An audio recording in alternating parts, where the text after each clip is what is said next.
কলকাতা ইউনিভার্সিটির ল এন্ট্রান্স 2025 এই পরীক্ষার কোশ্চেন প্যাটার্নে কোন টপিকস সবথেকে বেশি ডমিনেট করতে চলেছে?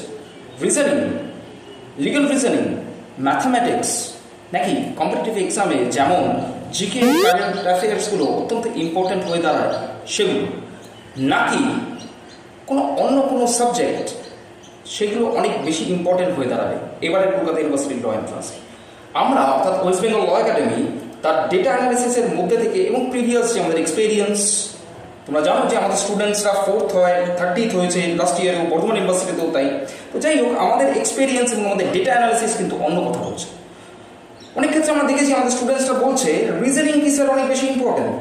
না, রিজনিং তোমার তো 2 থেকে 3টে বা ম্যাক্সিমাম 4টে আসতে পারে। ম্যাথামেটিক্স, তোমরা তো সোশ্যাল সায়েন্সের স্টুডেন্ট হতে চলেছো, তোমাদের কি ম্যাথামেটিক্স সিউএলইটি 2025-এর কোশ্চেন্সকে ডমিনেট করবে? তাও না, হয় না। তাহলে কি ধরনের কোশ্চেন্স টপিকস এবারের এই কোশ্চেন প্যাটার্নকে ডমিনেট করতে চলেছে? এই বিষয় নিয়ে আমি অর্থাৎ গুহ স্যার এবং অ্যাডভোকেট ইন্দ্রাণী ম্যাম খুব শিগগিরই লাইভে আসতে চলেছি।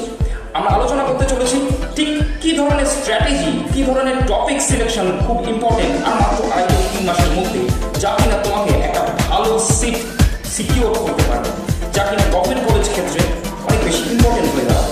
খুব শিগগিরই এই লাইভটা আসছে, ইম্পর্টেন্ট ডকুমেন্টারি লাইভ। আমি সকল ছাত্রছাত্রীদের বলছি, বর্ধমান ইউনিভার্সিটি এবং কলকাতা ইউনিভার্সিটি ড্রয়িং বিষয় নিয়ে কোশ্চেন প্যাটার্ন স্ট্র্যাটেজি নিয়ে আমরা এই লাইভে থাকবো খুব শিগগিরই।